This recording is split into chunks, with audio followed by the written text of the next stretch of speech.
I'm Nick Bernardo, your host of MyGovWatch Live, the B2G Roundtable. If you're east of the Rocky Mountains here in the U.S., good afternoon. Good morning to those out west, and hello to anyone joining us from the far corners of the earth or watching online in the future. Today is Wednesday, October 18th, 2023. This series is brought to you by MyGovWatch. MyGovWatch is revolutionizing traditional bid notification and matching by providing RFP leads in more than 200 industries using AI best practices at double the rate of free government tools and at a fraction of the cost of legacy websites. Big government contracts do not start with a solicitation, but all roads lead to one, and your budget for hearing about RFPs does not have to be thousands of dollars per year. Start your 14-day free trial today. And today we have two co-hosts, both from the nationally renowned GovCon law firm, Koprince, McCall, Pottroff, Nicole Pottroff and Greg Weber. Hey, folks, welcome. Good afternoon. Happy to be here.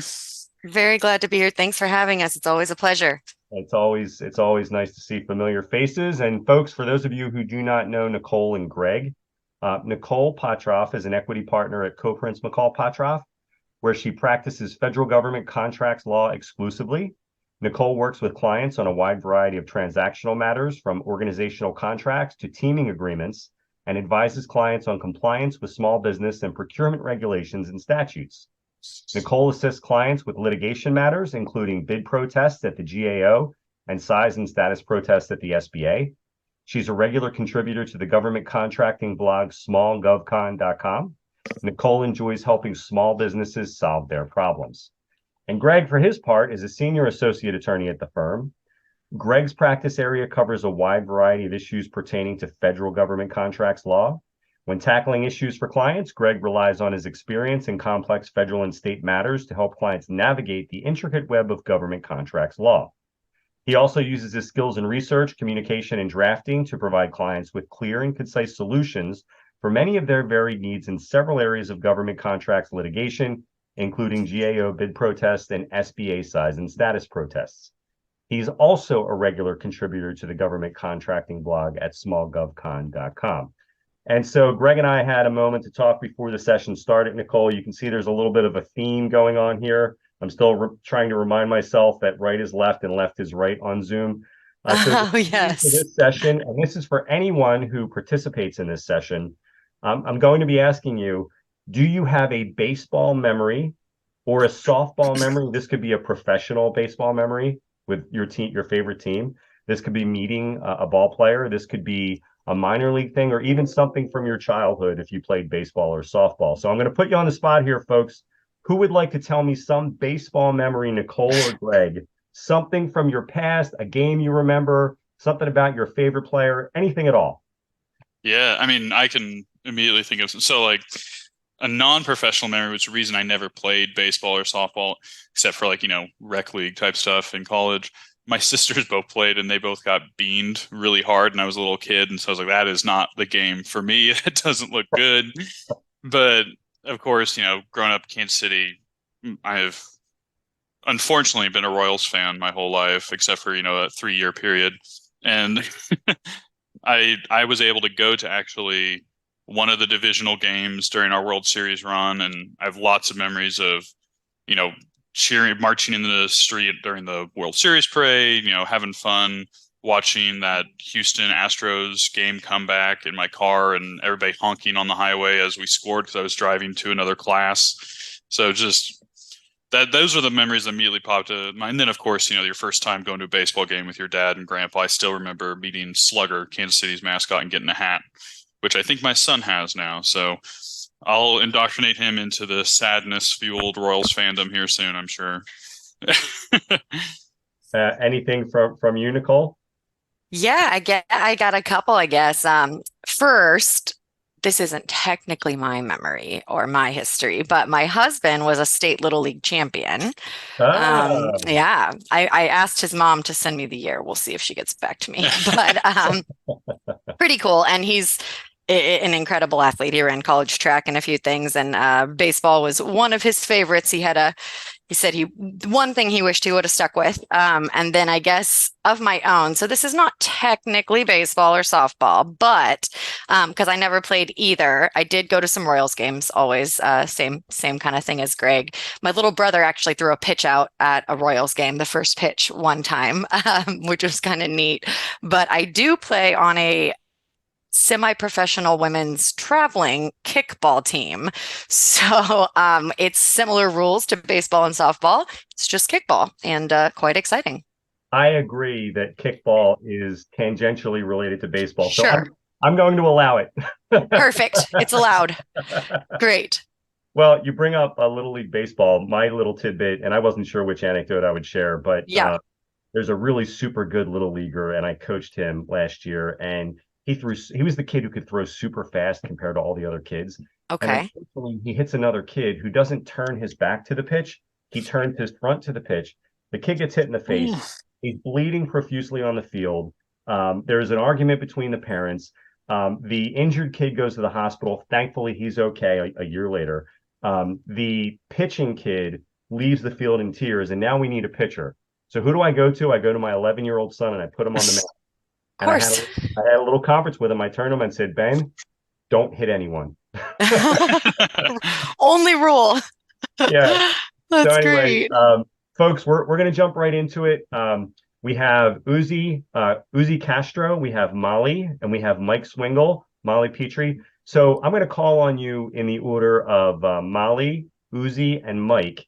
And then, folks, anyone else who's on the line with us, just raise your hand if there's something you'd like to talk about. I know Greg and Nicole, we didn't necessarily trade a lot of ideas about things that we wanted to talk about. But before we jump into it, are there any newsworthy topics, things that you're working on in the last 30 days, developments that you'd like to share with the audience, or do you just want those to come up organically?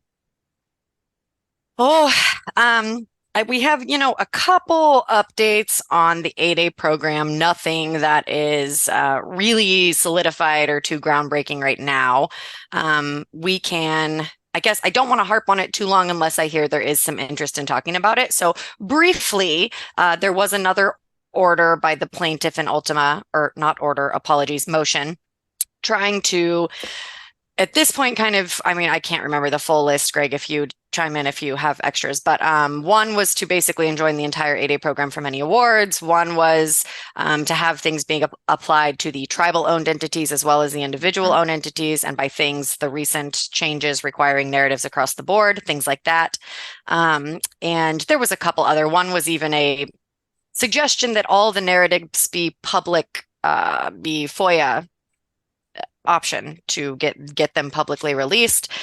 So we've had quite a bit of panic on the end of many of our clients due to these things. But as of now, there's no official orders implementing any of these things. We've done a little bit of internal legal analysis as to how we feel about the potential FOIA option. I'm happy to talk about that if anyone's interested. If not, I won't go too far into the weeds. And then I think it was today, there was a lovely, let's see if I can pull it up really quick, a lovely article from SBA and a notification of SBA basically coming, I think it was SBA, right? Yes, coming out and saying they're in support of the defense for the ultimate case. They're in support of the 8A program. They're going to do their best to make sure that no huge unnecessary changes are made here. There's already been a lot of changes affecting a lot of people, and we don't have to go into whether those are good or bad. In a nutshell, it's definitely flipped the 8A program on its head for a little bit. So we can talk about any of those aspects in more detail. Other than that, last 30 days, I can't think of a whole lot else. I know there was kind of a temporary suggested deadline by SBA that anybody still needing to do a narrative that hadn't had one due based on the having a pending award, that they now should have gotten those in by September 30th. We had a lot of clients also panicked about that. But that was just a very soft suggested deadline based on the fact that we have the fourth quarter of the fiscal year and a lot of agencies wanting to make 8A awards. And I think the takeaway was just don't wait until you have a potential award at that point that you get your narrative in, but do it as soon as you physically can. And I think that's about all I got on general updates. Yeah. And that's fine. And for those of you who are with us who may be unfamiliar with the issue, just like in 30 seconds or less, Yeah. there's a court case, and this is as a non-attorney. I'm describing this as a non-attorney. Please do. That's the best way to do it. That's good. There's a court case, and apparently the 8A program is going through a lot of machinations now because there always used to be a presumption of social disadvantage for those applying as disadvantaged businesses trying to get into the 8A program. And now you are no longer, at least with the recent court orders, you're now no longer presumed to be socially disadvantaged. You have to assert why you are so socially disadvantaged. So it's caused great upheaval. So anyone who's with us who is either qualified for the 8A program wants to talk about disadvantaged business status at the federal level, and that would be for groups like African Americans, Hispanic Americans, and so forth. Let's talk about it. But otherwise, great update, and thank you for that. So we're going to jump right in. What I'm going to do is I'm going to invite Molly to join us. And Molly, I'm going to promote you to a panelist. And Molly, you can share your audio or video or both, and actually at least audio, and video would be an option. Okay. I think Yes. hello. Molly, welcome to MyGovWatch Live. Where are you joining us from, and what do you do? I live in Madison, Wisconsin. And Go Badgers. Go Badgers. And I am a bid and procurement manager for a company called Antflow. So Okay, we're going to talk about title to me. I previously was doing revenue ops, but I have now moved into the bid and procurement area. So well, you came to the right webinar. And before we ask you what Antflow is, and I already know, by the way, do you have a baseball or softball memory? I have a softball memory. Let's hear it. I played softball for, I don't even know how many years. It felt like a lot. Always knew I was the worst player, but one year I think it was the last year on the team that I was on. My coach came up to me, kept like moving me down on the batting roster, kept avoiding me, and was at the end of the day, my dad went up and was like, "What's going on? Why is she not going up to bat?" And they said, every team has its worst player, and unfortunately, that would be Molly. So I learned softball is not my strong suit, but I love going to baseball games. I just went to a Brewers game a few weeks ago. So, well, that's fantastic. And the company is Antflow. And why don't you tell everyone who's listening, who's joined us today, what sorts of services does Antflow provide? It's a very interesting business concept. Yeah, so we are a very small women-owned business. We have a team of about under 20 at this point. We sell pads, tampons, and free Ven dispensers. They are 100% organic cotton core products. Besides, obviously, the dispensers, those are resin and stainless steel. But the products themselves are kind of when you have that moment when you realize you got your period and you don't have any products and you're like, I have to go, I need a quarter in like the bathroom, which who these days actually has a quarter. So our mission is pretty much to provide period products to as many people as we possibly can. We serve a lot of schools, small businesses, big businesses. We're in all Apple stores. We're definitely on the way up, which is great. But I think now the goal is to tap into government bids, which I just submitted my first government bid last month for the SBIR. Well, I guess it wasn't it was kind of a bid, the SBIR grant. Yeah, it's a bid. Yeah, definitely a scary experience. It was my very first one. And it was a pretty beefy one, but I was like, I kind of like doing this. So, which I never thought I would say. Well, and for a company your size to have someone, are you exclusively dedicated to bids and procurement now? Yes. I previously was wearing, I would say, around 8 different hats, but now I am just wearing the bid and procurement hat. So that's really interesting. And what I'm curious to know is what are some of the titles, or like what are some of the procurements that you're seeing? Because it seems like you have a very niche offering. Are you seeing procurements where they're specifically asking for this? A lot of them are within schools. Right now, not so much. Usually the school ones come around, I would say in midsummer winter area.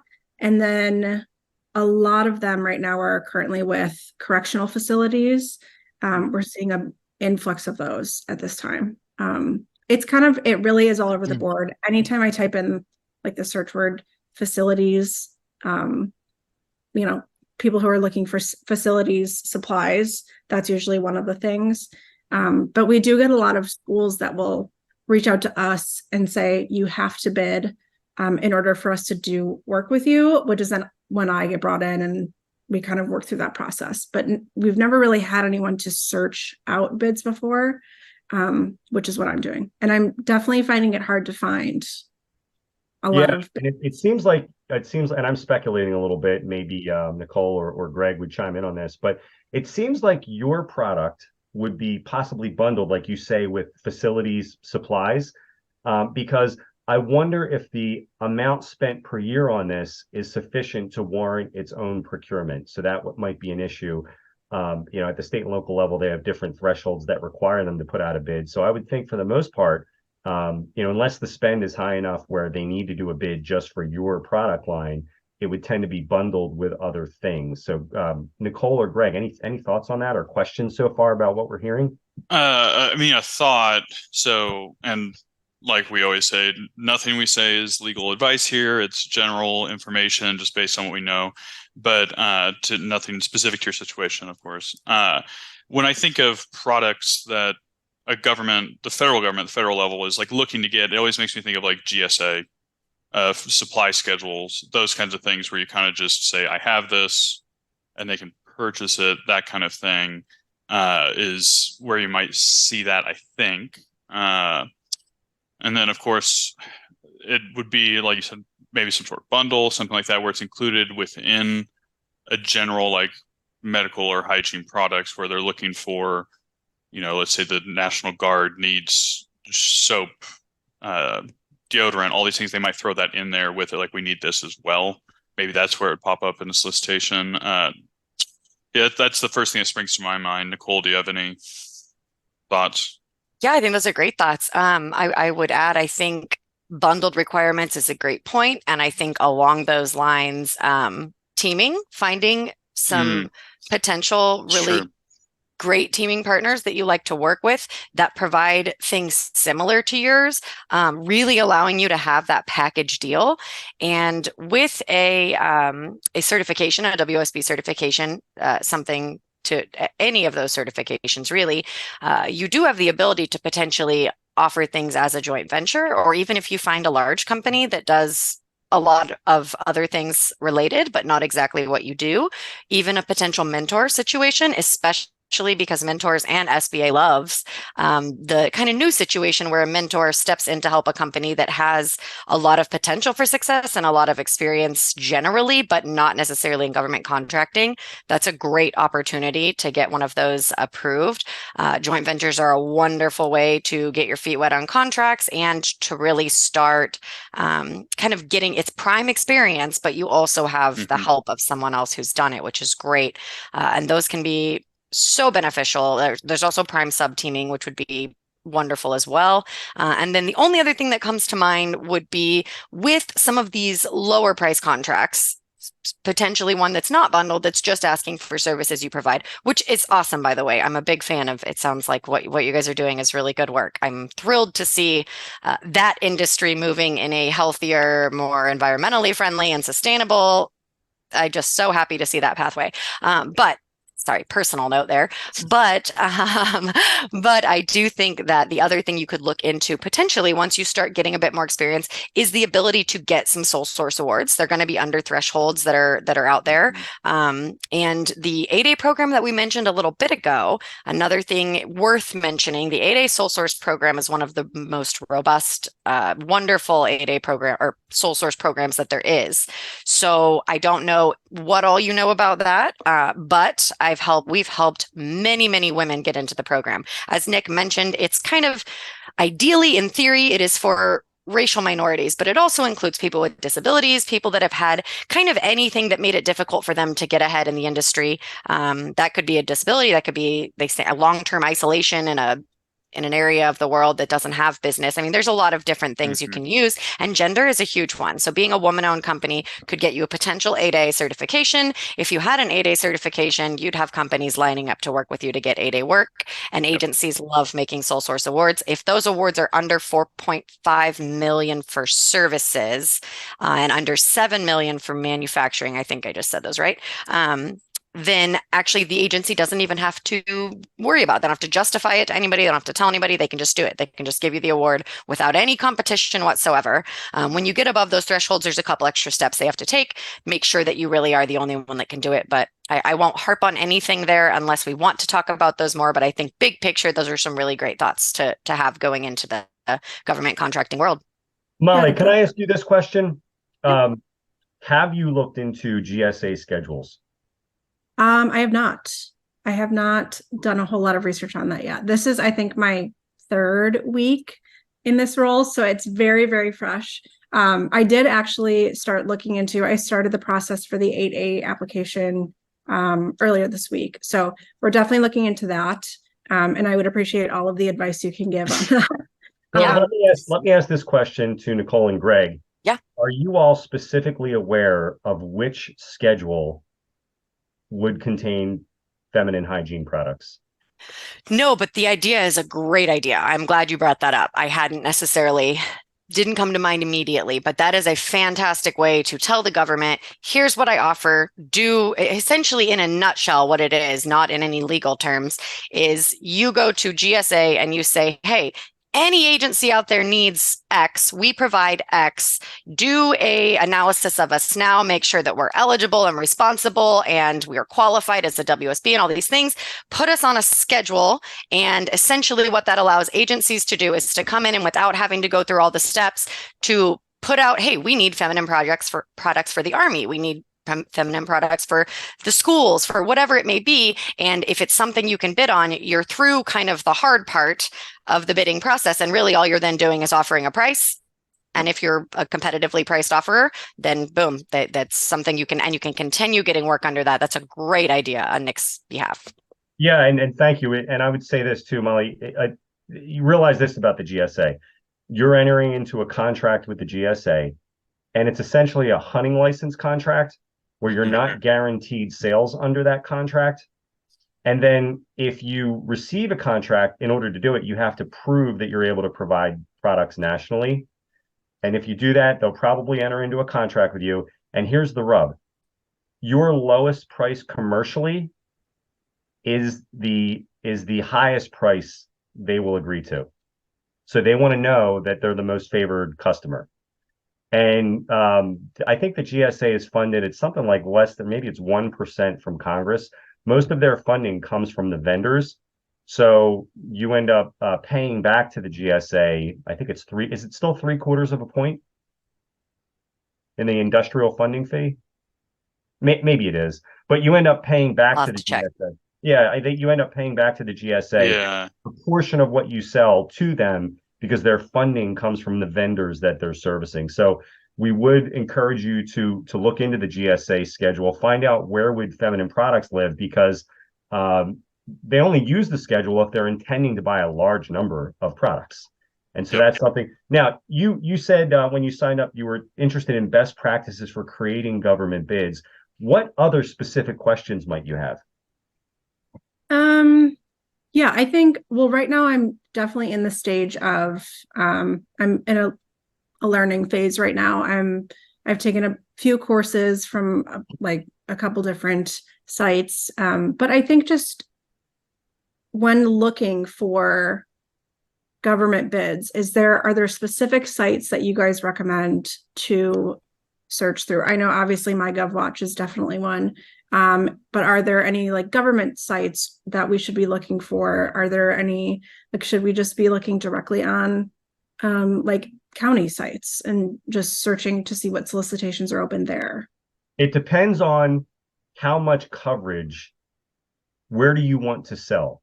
So for example, if you said, I only want to sell to the federal government, I would say we have a value add, because you can go on SamGov. We have a value add to make it easier to find things. But if you only want it federal, I would say just go on SamGov and get a GSA contract. But once you start saying that you're interested in state and local and school districts, it becomes a very complicated scenario, especially if you want to sell nationally or even regionally.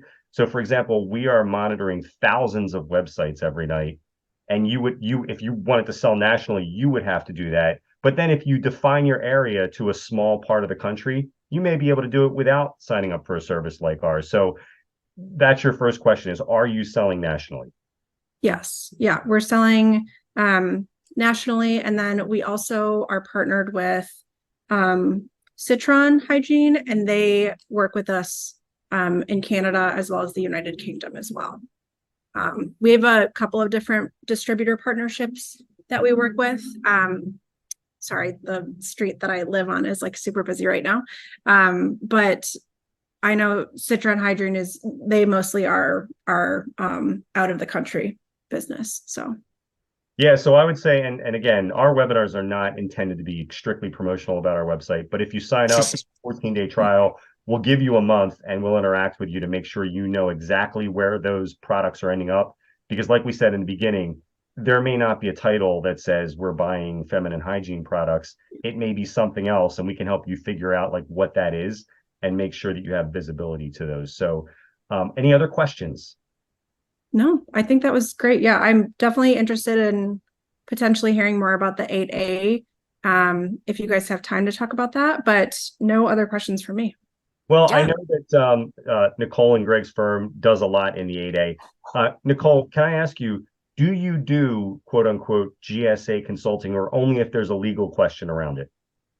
So yeah, really there needs to be that legal nexus. Now we do have, I want to say at least one, maybe two companies that we actually work with that have been clients that specifically work with GSA consulting. So if that does kind of end up being an area you want to look into, I would be happy to provide some referrals. As for the 8A stuff, I think the best information you can get right now on the 8A program from us without actually being a client is going to be the blog. So that is the SmallGovCon blog. That's all one word, smallgovcon.com, and that stands for Small Government Contractor. And there's a beautiful little landing page that we've created called the 8A Contractors Toolkit, pops right up. If you click on that, that's going to give you all of the 8A information, all the way. There's Back to Basics is kind of a blog theme that we have sometimes that takes you. We typically dive pretty deep into legal questions and things like that, but we will sometimes dial it back. And we did that for the 8A program as well. And just go bigger picture, what it is, how do you get in, how does it look? And then as you dive in and start learning that, you can really click on some of those additional blogs for more information on writing the narrative, on the economic thresholds, on things like that. All of those are going to be great resources. Only other thing I wanted to mention, I know Nick said he's not trying to be super promotional, but I can tell you in 100% honesty and good faith, anytime someone asks me, how do I find opportunities? That's not something we do at our firm. I am always giving them Nick's information. So I know he's not going to promote him. I'm happy to promote him. He does a fantastic job of helping people find opportunities. And it's not just, people that are brand new to the industry. It's people that have done this for a really long time. In a nutshell, SAM is the place to go to figure out what's out there. But things like, oh, you should look into GSA schedules, and oh, maybe there's a bundling opportunity, maybe there's a sole source opportunity. I think the more that you kind of start getting into the weeds, it really helps to have a consultant like Nick to kind of help you with those things.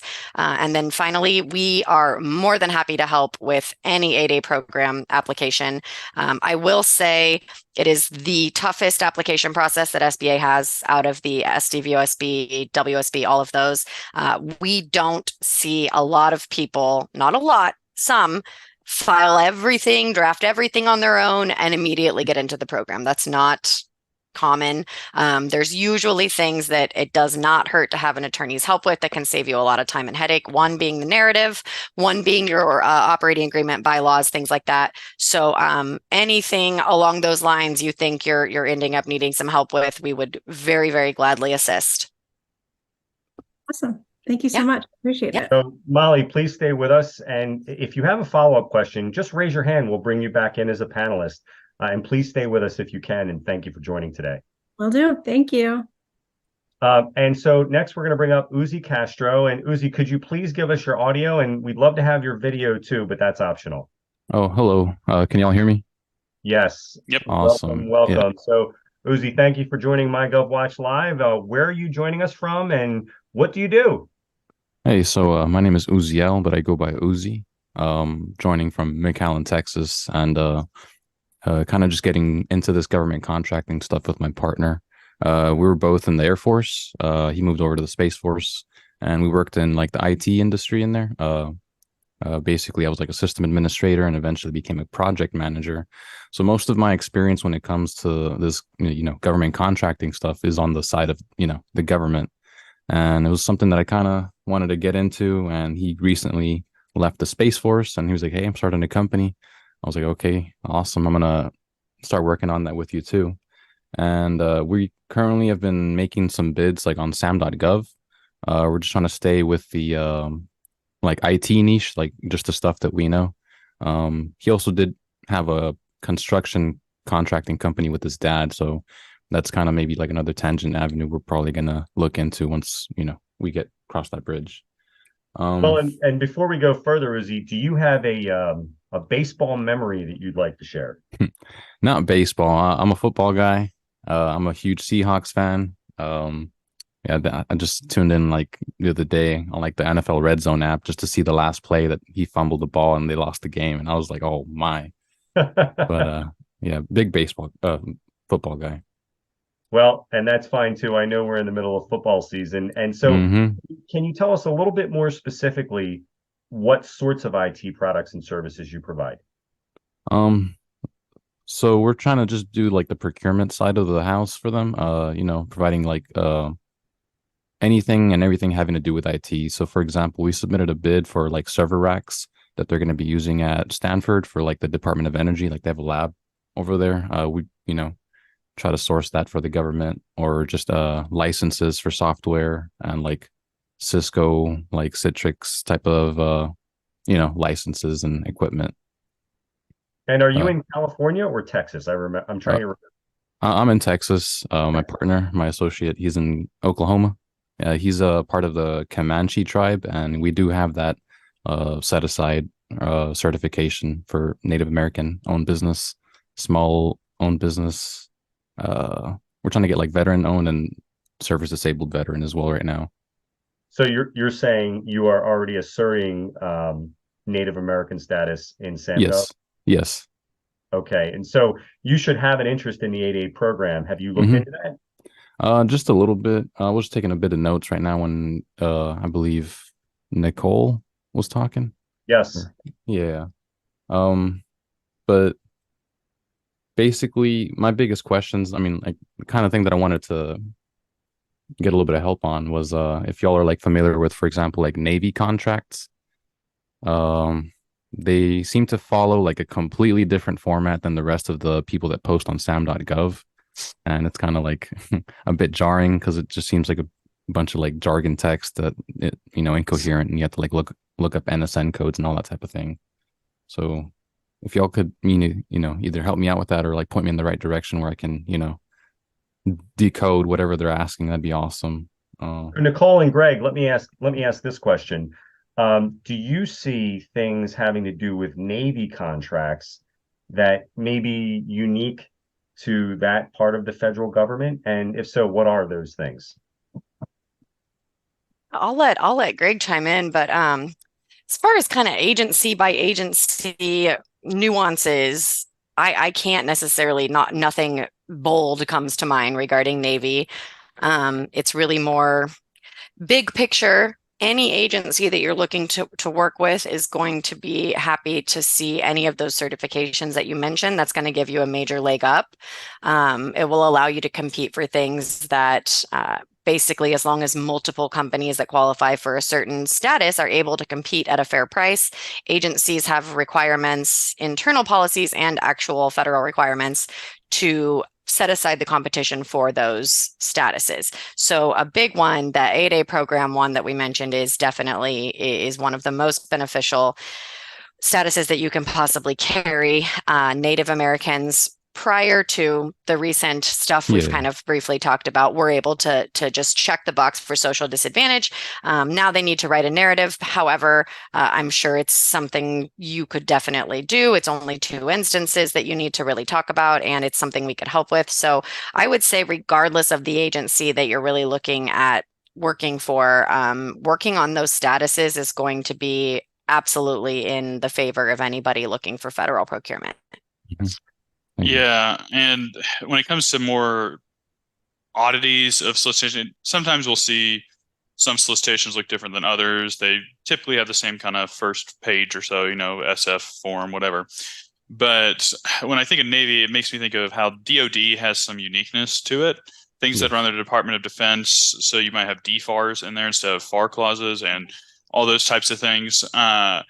So a lot of times people are afraid to reach out to their contracting officer or the person who's listed it. And oftentimes I find that they are responsive. It's worth a shot. If there's something that you really can't figure out, emailing or calling that listed contact on the solicitation or something, just raising your hand and going, hey, I think this. Is this what you're shooting for? Is better than charging ahead and going with what you think it means.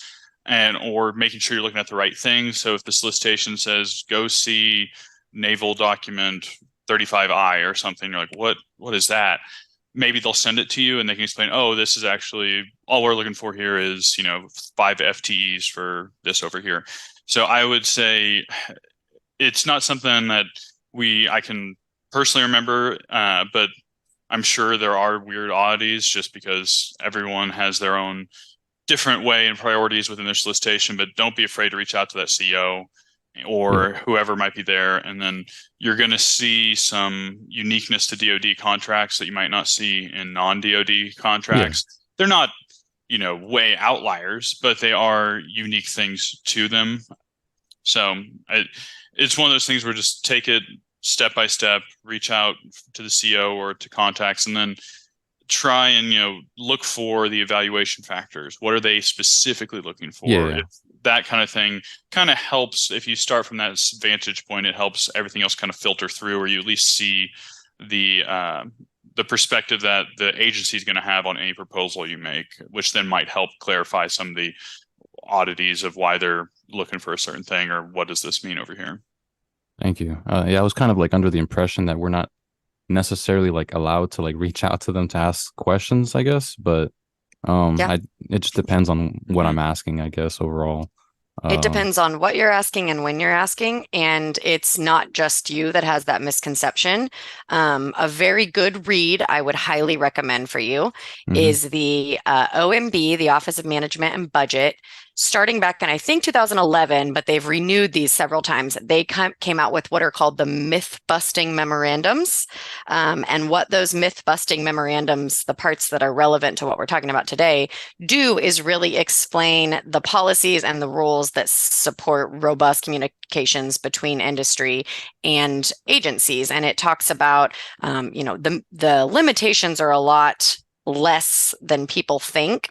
Really, the agencies can't give you information that helps you win a bid that it doesn't give to someone else. As far as you promoting yourself, you are welcome to promote yourself to that agency as if it was any other client in the world, and they will be the ones that are more limited in what they can and can't tell you. So frankly, you can very much communicate with them, and we highly recommend doing so. They do a great job most of the time. If you're just upfront early on, I'm very new to this. I want to meet the government's needs. I want to do a good job. Help me help you. They're pretty happy to usually stay in communication with you and make sure that you are understanding things as they come. So that's great advice from Greg. And that also includes pre-solicitations, correct? Because I know solicitations are the ones where hey, we're actively looking for X, Y, and Z. Pre-solicitations is them just trying to get a ballpark of what it's going to cost. Correct. Pre-solicitation notices, requests for information, anything like that are typically ones where they are, and that's actually what they're looking for. And the memos talk about that too. They want industry to come out. They want to know who's interested. They want to know generally what the capabilities are, what the pricing is in the industry. They need all of that to make decisions. And those decisions are everything from, do we bundle? Do we consolidate? Do we set it aside for 8A? Do we set it aside for small business? All of those are decisions that they actually need great communications from industry to make. Okay. And oh, sorry. Were you going to speak, Nick? Nope. Oh, maybe. Were you, Nick? Well, I did have this question. Are you, is it true that you are more interested in federal contracting than state and local, or are you equally interested in both? I'm equally interested in both. Like, my eyes popped open when I heard that our GDP, like half of it is like government spending or something like that. So, I mean, it's a big, it's a big pie. I'm trying to get in on all of it or whatever we can. I was using the MyGovWatch like last week, and I had found the library in Houston they're trying to do like a project to get like new desktops for like the users there, and that's like not open yet. When basically I did some digging, I found like the POC. I called several times, but they haven't answered. I'm kind of just trying to get some info on how should I proceed with that? Like, should I just email them or just wait until like they end up putting the solicitation like out again? Or well, the best time to talk to people who are in a position to influence the purchasing decision is before the solicitation comes out. So if you know that there's a need in a library district near you, find out who makes that decision and just talk to them. What are you looking for? It's not just obviously price, although that could be a big part of it. What are the servicing components that they're looking for in a vendor? What do they want from the vendor aside from the hardware, right? Yeah. So you can find that out and and make sure that they know who you are. So when you do submit your bid, they're going to look at it twice just because they know who you are. And so back to federal, it does make sense because it sounds like Native American owned, sounds like you're veteran owned. Is there a service connected disability? We're trying to get that one. Yeah, my partner and I both have depression and anxiety. It's been diagnosed as well, so we're just trying to do the paperwork to get the certification for that. Unless it's, I believe, like assumed, something like that. So, and I don't want to speak for Nicole or Greg. My recollection was, and maybe this is true, hopefully it is, my recollection was you can have a 0% disability rating and get certified. Is that right, Nicole? And yes, that is correct. Yep. Like 51% of the business needs to be owned by the person with the disability, correct? Owned. I'm going to let Nicole and Greg take this. It's a loaded question. It's a loaded question. Yes. Go ahead, folks. It is. So for SDVOSB certification, there needs to be 51% ownership by at least one service-disabled veteran. If there's multiple service-disabled veterans, collectively, you can own 51%. And then there's also very robust control requirements. So the service-disabled veterans are, for lack of better phrasing, they are the big bosses. They are in charge of absolutely everything. They make all the calls. They are in charge of absolutely every employee. If there's things like critical licenses that are held by other people in the company, you would still have to then demonstrate how the veterans really have authority over those people with those licenses. So in a nutshell, those are going to be the big requirements that have to be met. And typically you're going, okay, great. How do I show that, right? It's going to be the operating agreement or the bylaws for the company that need to be very, very well written and explain that control. And we can help with those. Others can help with those. And then the other real way you'll demonstrate that is as you're going through the process, SBA will likely ask you for some proof. That can be, depending on where you're located, where your company's located, things like that. That could be show us some of your meeting minutes. That could be show us your travel records to your work sites. There's a long list of things they could ask for. But yes, in a nutshell, that's how that looks. And those are the big requirements. Okay. Yeah. Thank you for answering that. Yeah. But yeah, for sure. Right now we have the Native American one, and the small owned business, I believe. Just those two for now. But we're working on getting the service disabled one. So wonderful. I want to ask another question, Uzi. But before I do that, I want to say, Mike Swingle, you're next, and Paul Groman. I know that you had an interest in maybe participating I'm not sure where you are with that. Just raise your hand if you're still interested in participating with us. But Mike, we're coming to you next.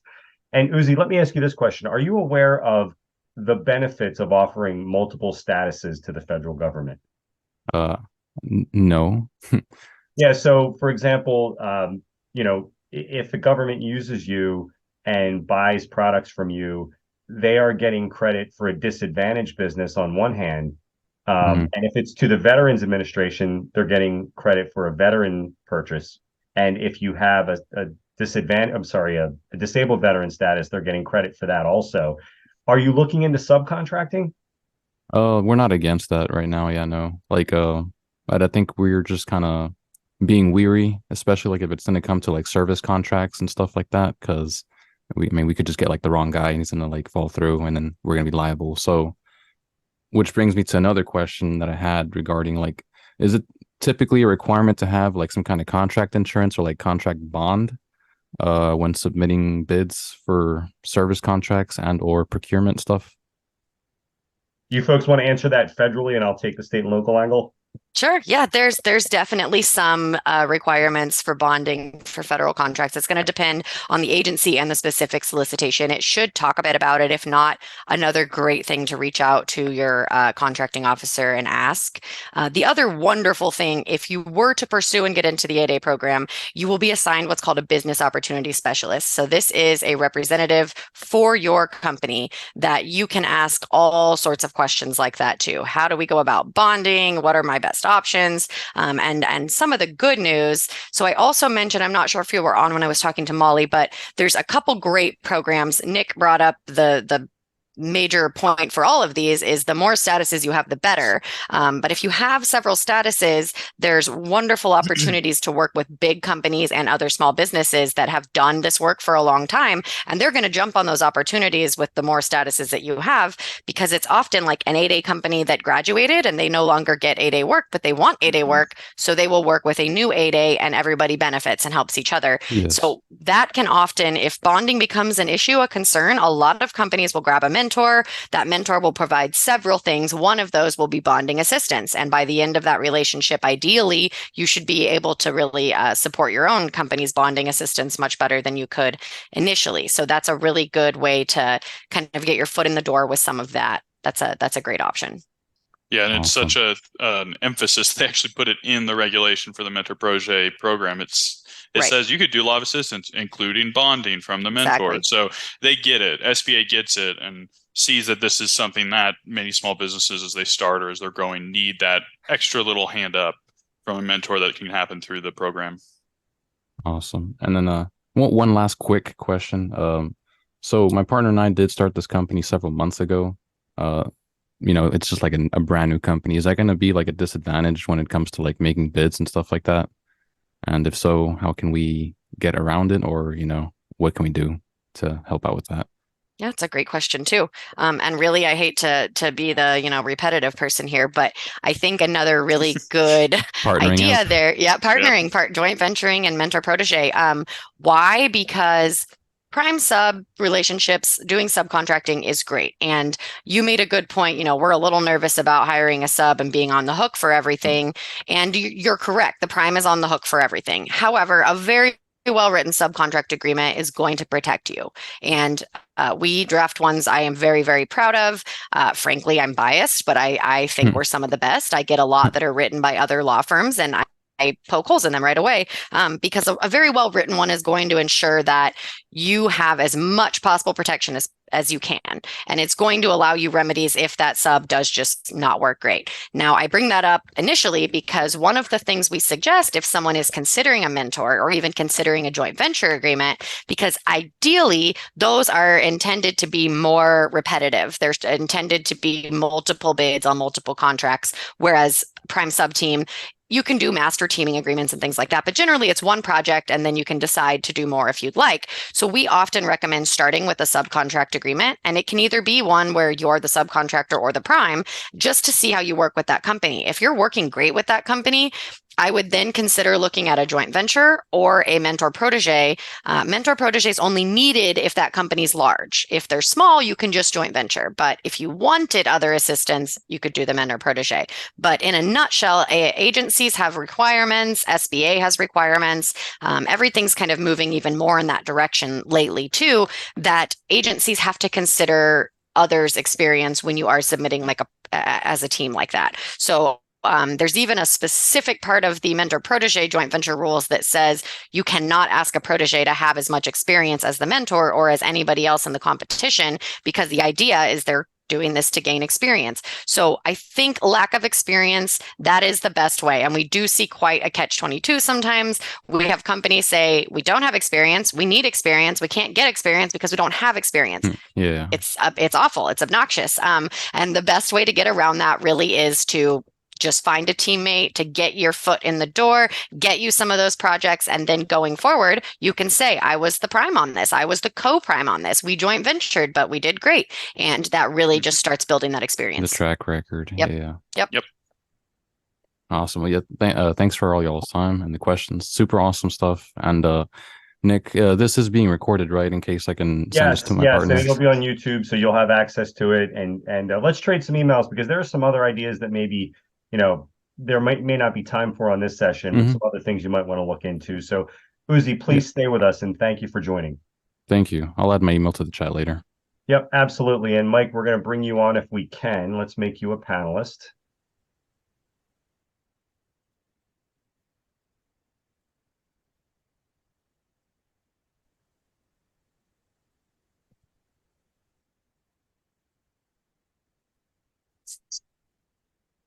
We're getting a picture.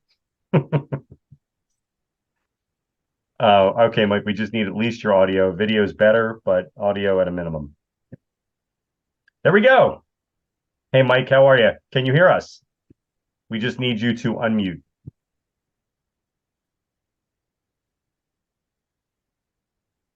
Let me just send you a prompt. Maybe that will help. There we go. There we go. Mike, Mike, welcome to MyGovWatch Live. Where are you joining us from, and do you have a baseball memory to share? The greater Tampa area. I live in a little city called Newport Richey, which is kind of northwest of Tampa. The company I represent is based actually out of Dallas and Minneapolis, sort of jointly. It's called Reclamation Technology. We're an EPA certified vendor of refrigerant and refrigerant services. Baseball memory that holds a fond place in my heart was when I was probably about, maybe 12 years old. Our team won the county baseball Little League championship, and for that we got to go to Kansas City and watch a team called the Kansas City Athletics get totally just their clock cleaned by a team out of Seattle, Washington. It was Washington Senators, I guess, was the name of the team. The score when we left was like 12-1. So it was a great adventure going to a big city I'd never been to. I'm a Southwest Missouri person from a small town. So that was an adventure, and seeing a professional baseball game was a real adventure too. So it was fun. The Kansas City A's. So can anyone on this call tell me, why did the A's, I know why the A's left Philadelphia, but why did they leave Kansas City? If I remember right, it was because they wanted a newer stadium or something like that. It's just like what they're doing now, trying to leave Oakland, if I remember right. Probably. Yeah. And it will be the Vegas A's for sure at some point in the near future. Yeah. So, Mike, what is it you're trying to accomplish? Obviously, you need to find HVAC opportunities, and we can show you hundreds of those. But what do you think your challenges are in growing this part of the business? Well, I'm somewhat new to what I'm doing. I'm sort of a point man who spends most of my time, virtually almost 100% of my time, on the phone, contacting HVAC companies. We typically are a subcontractor under mechanical contractors on jobs. We have done government work before. We've worked at MacDill Air Force Base. We've worked for NASA. We worked for, I think, one of the more exciting jobs done by the company a few years ago was actually worked on an HVAC system in a submarine up in Jacksonville. But normally we don't deal with government contracts, so it's kind of new. And forgive me for my lack of knowledge in some areas because I am pretty new with the company. But what we're looking for would be, I suppose, government contracts where we would probably end up being not certainly a prime vendor of services, but secondarily involved with somebody else who is the GC. And an example would be recently we tried to get our foot in the door to the core business basically is removing, as an EPA certified refrigerant service company, removing the refrigerant from a IRS building in Cleveland. And we got there, showed up, and we're checking it out and found out that the building had sat vacant for so long there was no longer any gas. It all leaked out, or somebody had stolen it. So we run into some interesting situations, but we would be looking for work, let's say, as I said, like military bases would be a target for us as one example. Just kind of help getting our foot in the door and finding, the right, if you will, source of, shall we say, other vendors, probably prime vendors who are going to win the award, and then they're going to need services like our company offers. And there are only about 62 or 63 companies similar to ours in the country. So what we do is not is kind of sprinkled around the U.S. We're a national firm, but logistically, sometimes we're limited in terms of what makes business sense. So it typically, for a contract to be worthwhile, there has to be a lot of refrigerant, which is measured in terms of pounds. So we're looking for 1,500, 2,000, 3, 4, 5, 6,000 pounds of refrigerant. So I guess one question I would have is, you were talking, Nick, about lots of HVAC companies out there, and to be sure, in the greater Tampa area, there's just south of 3,000 air conditioning companies in the greater Tampa 5-county area around where we work. So we market to those folks, but as I said, I'm kind of new to this, so I probably don't even know all the right questions to ask yet. Well, I would say this is a starting point. What a massive market you're in, right? Because people really don't like being in hot buildings, in hot government buildings, and they tend to do HVAC projects as a result, right? So Sure. I think it's really a question of, like, what is the best use of your time? Is it federal? Is it state? Is it local? Is it a combination of the three? And I think you're right on target with the idea that you will typically not be seeing RFPs where they're just wanting you to deal with the refrigerant. You're going to be looking for, we have a category on our website just for HVAC. So you would be looking at those opportunities. And a lot of times our website will pass you off to where the bid was published originally. And there may be lists of all of the interested parties. And there's your calling list, state for state and local bids, especially. They don't do that on SamGov for federal. But for federal, not only do we have an HVAC category, but we have a construction and general repairs category as well. And so literally you should be seeing hundreds of things per week where government agencies are announcing that they are either renovating a building, which always implies HVAC work, or they're specifically and only doing HVAC work. They're replacing a system, they're updating a system, or whatever it may be. And I think you could spend 100% of your time bird dogging government related HVAC jobs if you wanted to, but I think that's probably not your focus, if I'm not mistaken. You want this to be a part of your arsenal. Is that correct? Correct. And I'm, to a point, I'm sort of representing our company in terms of getting information from you to pass on. There are other people with the company who do what I do, sprinkle around the country. We're looking at buying a couple of businesses in California. We have an operation in Kansas City, which is my old hometown. So I'm a fan of the athletic teams from that neck of the woods. We're also looking at some business in the Northeast. So the company's definitely in compacition mode, consequently learning about what services are available, Nick, through you to help all myself as well as my other compatriots do that would be very much useful to us. Well, one thing you could do, and maybe Nicole or Greg could talk about this a little bit, for federal contracts, there's usaspending.gov. Do you folks care to speak a little bit about that? You want to take that one, Greg? Sure. Yeah, usaspending.gov, you're able to there, if you go to it, you can search and see, okay, where did the money go? basically related to a contract or a topic, something like that.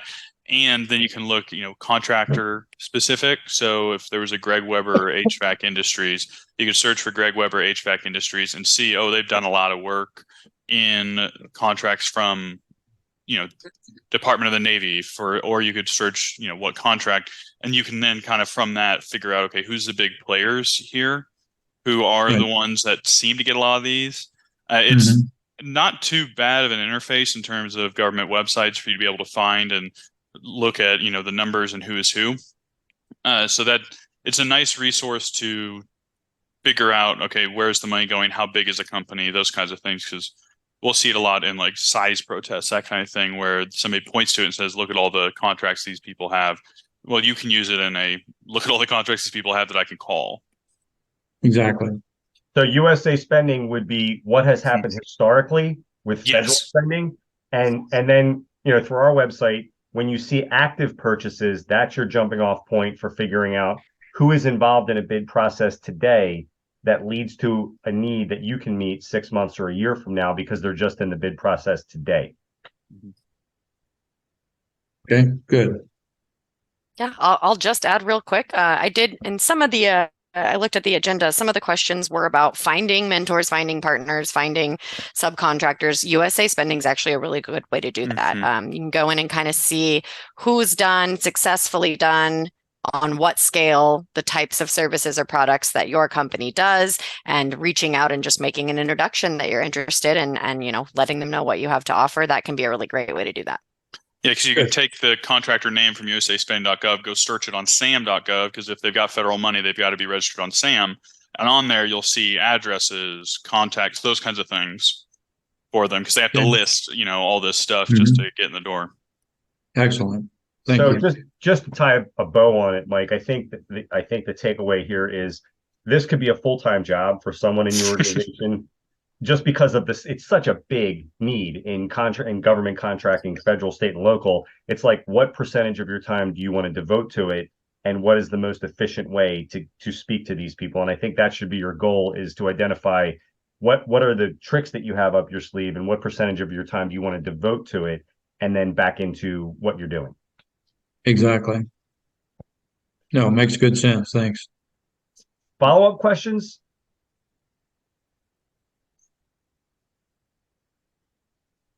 Any follow-up questions at all, Mike? I'm just looking. Yeah, and by the way, Uzi and Molly, I'm just going to invite you. I'm going to promote you back to panelists, and feel free to join if you can, and we can take some follow-up questions if you'd like. No, I don't think I have any. If so, I'll call you, Nick. And thank you all for your comments. It's very helpful. Thank you. Thank you for joining. And Molly is joining us, and Uzi, I'll bring you on as well, and we can just have a little bit of a conversation here about anything and everything that we've spoken about earlier. So Molly, this GSA thing, I think it's a real opportunity for you folks. Maybe would you like to dig a little bit deeper on that as far as like what the process is? Yeah, that would be awesome. I'm pretty much very clueless at this point. So I am a sponge and I'm taking it all in. So yeah, I think I would really appreciate just a breakdown on that. Yeah, okay. And we'll do a hard stop on the half hour, folks. And if anyone, Greg or Nicole, need to drop off, by all means do that. But yeah, so do you have an account on SamGov? Yes, we do. Okay. So you haven't done, so there's a solicitation, and this is really a question for Nicole and Greg, and we haven't done GSA consulting in years, but I used to do it. Do they still have all the solicitation documents in one place? Yeah, they should be on SAM. Yeah. Yeah. Like if you're trying to get on a big GSA schedule, like an Oasis or something, it's all there, all the amendments, all the changes under whatever it's listed in on SAM. Okay, so what you're going to want to do is look up GSA eBuy and the GSA Advantage website. And the first step is you're going to want to figure out what is the GSA schedule that you need to be on. Do you folks know how many schedules there are? I forget the number. I think it's in the hundreds probably, right? Yeah. Yeah, absolutely. So for example, tell you an exact number. there might be a GSA schedule just for HVAC contractors. There might be a GSA schedule just for office products. So you need to figure out, like, looking through the GSA schedules, what schedule would be appropriate for your products. And then look at the companies that are on there and see, do you see any names on that list of companies that might provide comparable products? And then it's a proposal process. So you are submitting, I believe it's financial statements.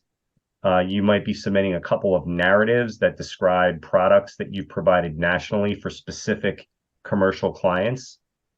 And you're providing a proposed price list where you are saying this is the highest price a government buyer will pay. And then you have to show them backup, at least is this how it was years ago.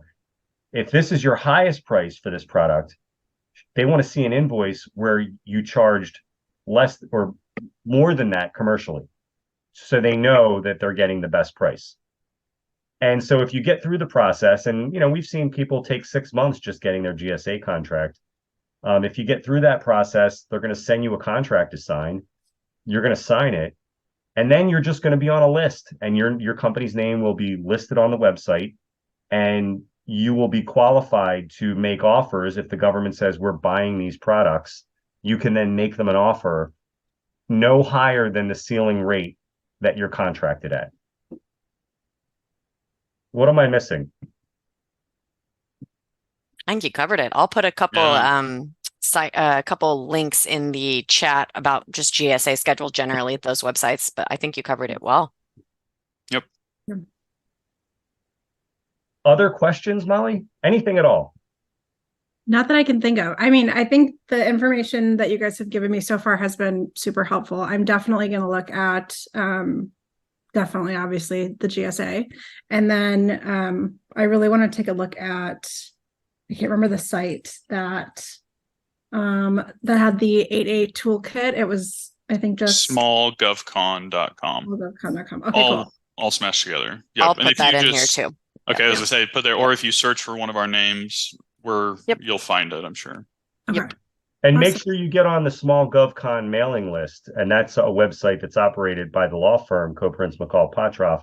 It's a fantastic feed of what's happening with federal contracting. I think is it monthly or bi-monthly? Monthly. Yep, monthly email. And it's there's always something that I end up reading. There's so many newsletters that I get and just delete, but I always look at yours. Awesome. Thanks. So Molly, stick with us or drop off. Feel free. And Uzi, if you would like to jump on for maybe some follow-up questions, and then we'll probably wrap it up once we've gone through any other questions you have, Uzi. Thank you. Just kind of looking through my notes. I think I managed to ask everything that I needed to during my turn. So I appreciate all of y'all's input and everything. I guess the only thing right now is just given like the uncertainty regarding like the government shutdown and like fiscal policies and all that. Like if we win a contract, there's a chance that like it's going to be a while till we get paid until like they approve like the budgets and all that. Correct? That's typically what happens. And if, for example, this is bought like on credit, like we're procuring on credit, is that something that's not advised to do, number one? And number two, like do the banks kind of like understand like, hey, yeah, no, we get it, like it's going to take a minute, but y'all are going to be okay? Yeah, that's a really great question. Greg, did we end up doing a blog about potential things contractors can do to prepare for the shutdown? I know we talked about it. We worked on one, but then they averted the shutdown when we were going to do it. Okay. So, there are some decent tips out there on ways you can kind of be prepared in case something like that does happen. Again, we can't do the specific legal advice, though we would love to help everybody with those. But in the past, we've helped contractors with pricing issues, cost issues, things that arose out of the government shutdown. And I guess I'm going to speak very broadly here, but it did seem that people were reasonable and understanding for the most part, as much as they have been about everything else. Now, sometimes battling agencies for additional costs and things like that can be troublesome, but we did see quite a bit of understanding that things were going to be a little rough for a while after the last one. So hopefully we would expect something similar if it happened again. Uzi, have you looked into, or are you aware of the concept federally of the federal government buying products only if, and I'm sorry, I really don't know the terminology here, but the federal government wants to know what is the origin of the products that they're buying. Yes. So have you looked into that? Yes, the bid that we submitted for like the server racks, they were also requesting like some power cables to plug in like the equipment into. They were requesting that everything be made like in the US, and unfortunately the power supply like devices were made in China. So I'm not sure if that might have been like an issue, but they did have a document that outlined like that we needed to let them know what percentage of the equipment was sourced from overseas or whatever. So yeah, I'm aware that there's like requirements for stuff to be made in the US, or and if not, like if it's, sensitive information like computer stuff, So Nicole, there's, yeah. I was just gonna say, Yeah. have you all written about this on the blog, or do you just want to speak to it? I know we've talked about a couple. I can speak to it a bit too. Really, there's multiple things that could come into effect. The non-manufacturer rule actually has some origin parts to it. So if you're not a manufacturer, but you're working with a manufacturer to provide supplies to the federal government, you may be subject to the non-manufacturer rule rather than the limitation on subcontracting. Those are huge topics we could talk about for a long time. But in a nutshell, government asks some questions about where the products are coming from and wants to maximize local small business work. So it's going to do everything it can to make sure that you're using sources where possible. Now, there is waivers. Same with, there's the Buy American Act, there's the Trade Agreements Act.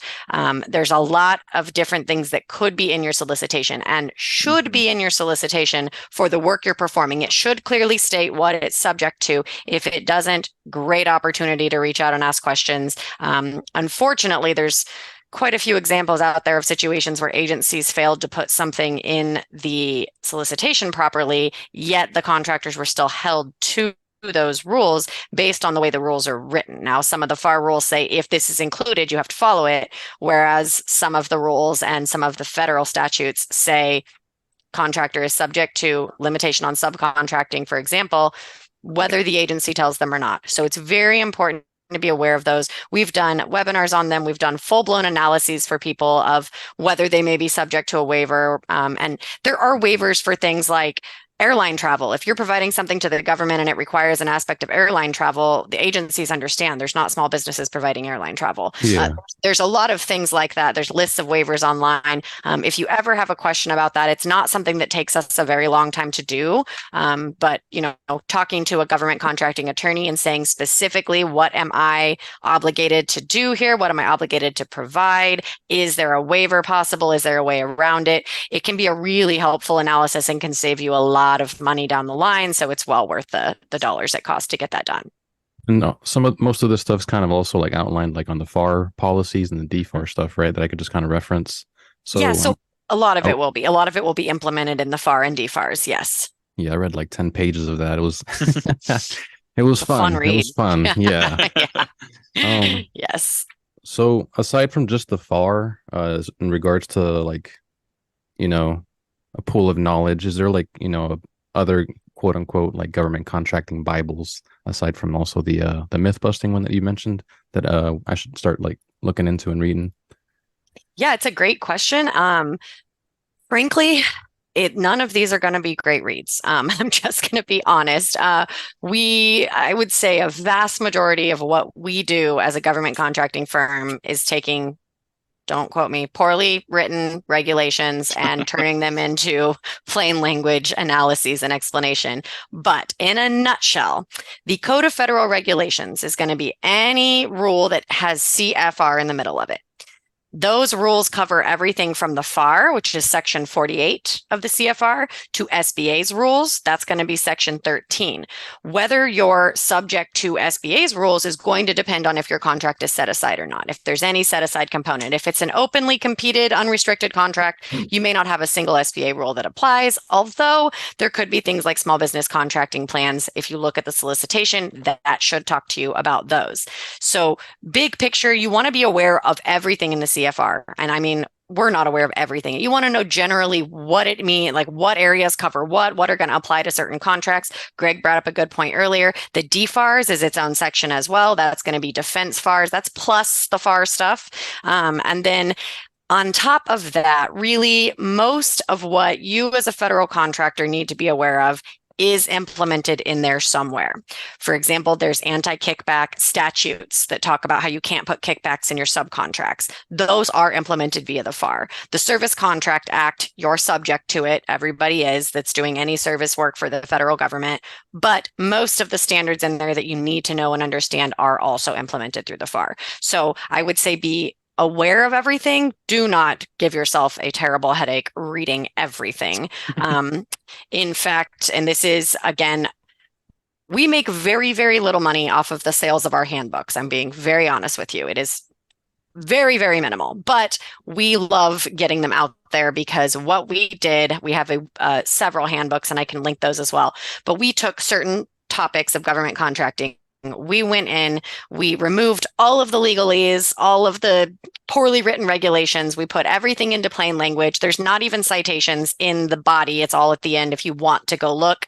And it will tell you in a nutshell exactly what the rules are, how they apply. We've got one on joint ventures. We've got one on size and affiliation, one on the 8A program, one on size protests and appeals. Those are another great resource. If you're just kind of starting out and you're thinking, okay, joint ventures, should I just go read every joint venture rule that there is? Absolutely not. That's not going to get you anywhere. Go read that book. And then if there's anything that pops out as something you don't understand, that's a great time to go elaborate. You can go to the blog, type in the search. There's a search bar. It's fantastic. It will give you plenty of joint venture information in addition to the book. But I highly recommend finding resources like that. I really do, over just reading regulations. I mean, I've had regulations that I've read over and over again that I'm still struggling to understand as an attorney. And it's just that sometimes the way SBA writes them, rather than go back and rewrite something for clarity, they will just tack stuff on. So sometimes you'll say, here's a threshold. And then at the end of the rule, it'll say, but there's also this threshold. And you're having to try to figure out how those thresholds interact and which one applies. And the best thing you can really do is just have somebody break it down to you in plain language. Yeah, sometimes it does feel like it's just a bunch of legal jargon, but when you really get down to it doesn't seem like it's that complicated. But like I said, we're just starting off, so I guess time will tell. But we're Uzi, I also put a link in the chat. You should click on it before we end the session. Yeah, this is another friend of all of us on this webinar session today. An Insider's Guide to Winning Government Contracts by Joshua P. Frank. That's RSM Federal.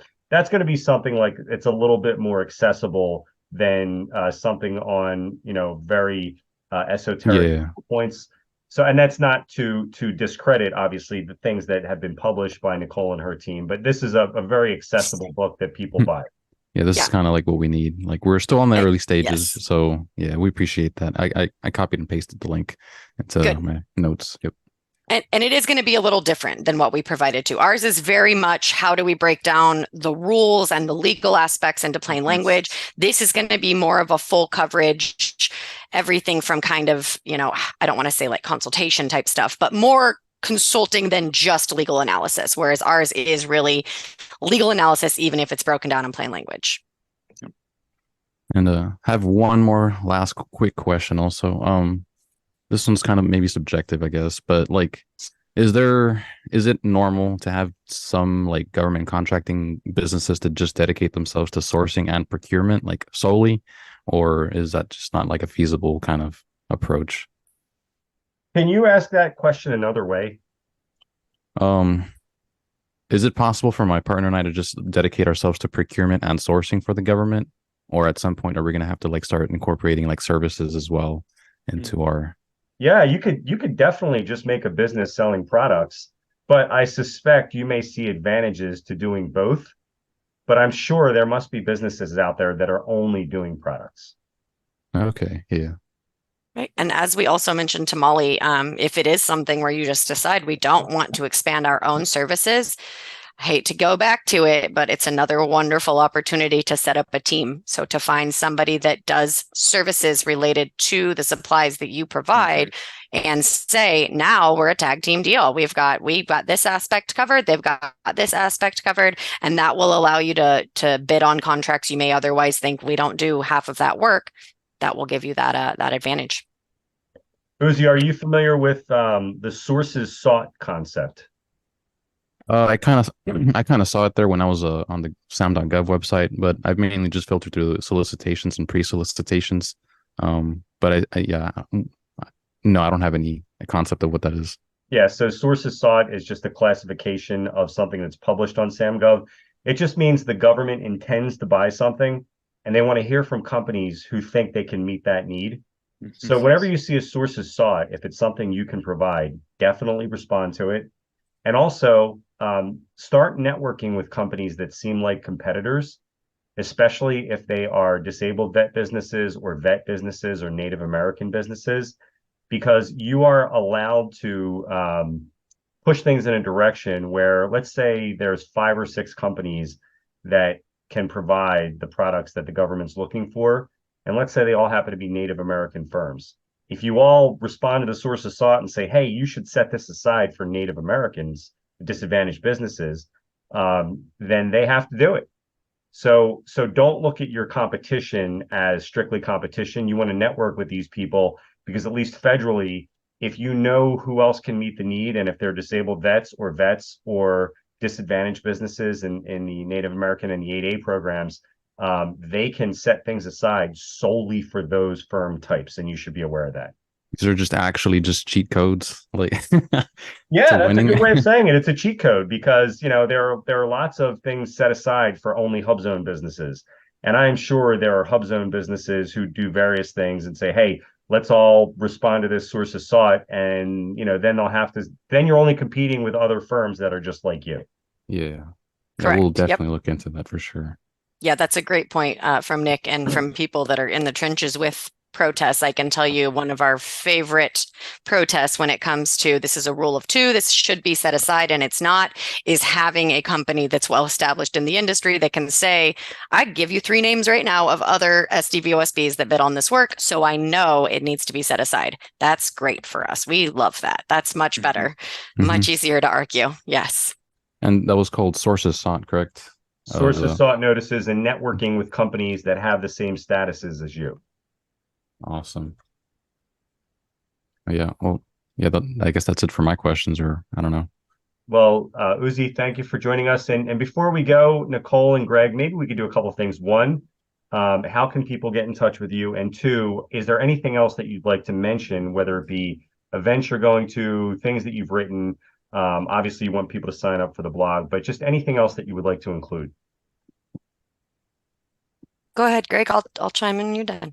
Yeah, you can always find us blogging on smallgov.com, like Nicole put in the chat.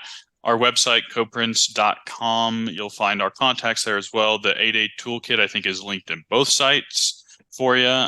You can reach out directly to me at gweber with 1 B at Koprince.com. You can always just call even. So we have like an info email you can email, and then we'll get to one of the attorneys eventually and we can chat. So you can find us there. We're doing lots of different presentations. I'm doing a presentation to Kansas Apex Accelerators next week.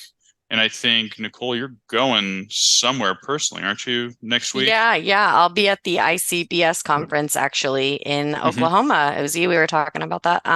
We'll be in Oklahoma doing presentations on diversity and maximizing Native American involvement. It'd be pretty cool. Wait, what was the name of that conference? That is the ICBS. And what that stands for, give me a second. I think it's Indian Country Business something show. But you can type in ICBS show into Google and it will be the first thing that pops up. It's put on by the Oklahoma Career Tech. It's something we do pretty much every year. I think registration is actually closed. I don't know how hard they are about that, but might be worth just asking. Yeah. It should be very informational, and I'm going to be doing a legal updates presentation too, so it should be pretty great. Yeah, I'll let my my colleague know. And Yeah, I'll link that also. what was the name of y'all's company one more time? We are Koprince, McCall, Pottroff. I will put all of our Koprince, contact okay. information in there too. Awesome. Yep. Thank you. Yeah. So Uzi, thank you for joining us. And Nicole and Greg, it's always a pleasure to have you on with us. And with that, I will say that will do it for today's edition of MyGovWatch Live. Don't forget to connect with Nicole and Greg on LinkedIn as well. And I'm also on LinkedIn. And remember, if you're not already a subscriber, start your free 14-day trial of MyGovWatch today also. If you want to win more government contracts for less, you'll be glad you did. Thanks, folks. Thank you. Thanks.